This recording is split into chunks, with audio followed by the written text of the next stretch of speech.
వాస్తవాలు వాస్తవాలుగానే ఉంటాయి. వాస్తవాలు ఏంటి అంటే ఒకసారి మనం చరిత్ర పుటల్లోకి తిరిగి చూస్తే ఖచ్చితంగా భారతదేశం మొత్తంలోనే తెలుగువారంటూ ఉన్నారు అని భారతదేశం మొత్తానికి తెలిసేలాగా చేసిన నాయకుడు ఎవరు అంటే నిర్ద్వందంగా చెప్పొచ్చు అన్న ఎన్టీ రామారావు గారు. ఆనాడు తెలుగుదేశం పార్టీ పెట్టడంతో ఆనాడు భారతదేశంలో తెలుగువారికంటూ ప్రత్యేకత తెచ్చింది అన్న నందమూరి తారక రామారావు గారు. ఆ తర్వాత మళ్ళీ తెలంగాణ వాడంటూ ఉన్నాడు అని దేశానికి పరిచయం చేసింది ఎవరంటే ఖచ్చితంగా మన నాయకుడు కేసీఆర్ గారు అని చెప్పక తప్పదు. తెలంగాణ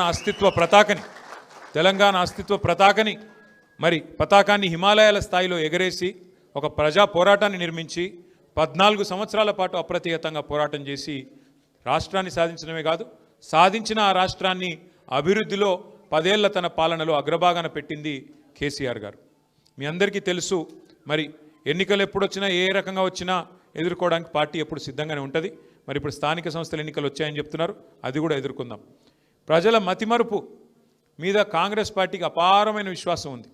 వాళ్ళు ఏమనుకుంటున్నారంటే మేము ఎన్నికల ముందు చెప్పినవన్నీ ప్రజలు మర్చిపోయారు, ఎన్నికలకు ముందు ఏదైతే మేము అరచేతిలో వైకుంఠం చూపెట్టి ప్రజల్ని మోసం చేసి ఓట్లు తెచ్చుకున్నామో ఆ విషయం అంతా ప్రజలు మర్చిపోయారని చెప్పి కాంగ్రెస్ పార్టీ వాళ్ళు అనుకుంటా ఉన్నారు. ఎన్ని మాటలు చెప్పారో కాంగ్రెస్ వాళ్ళు మర్చిపోయారు, కానీ ప్రజలు మర్చిపోలేదు. అందుకే నిన్న ఒక వినూత్నమైన కార్యక్రమాన్ని తీసుకున్నాం.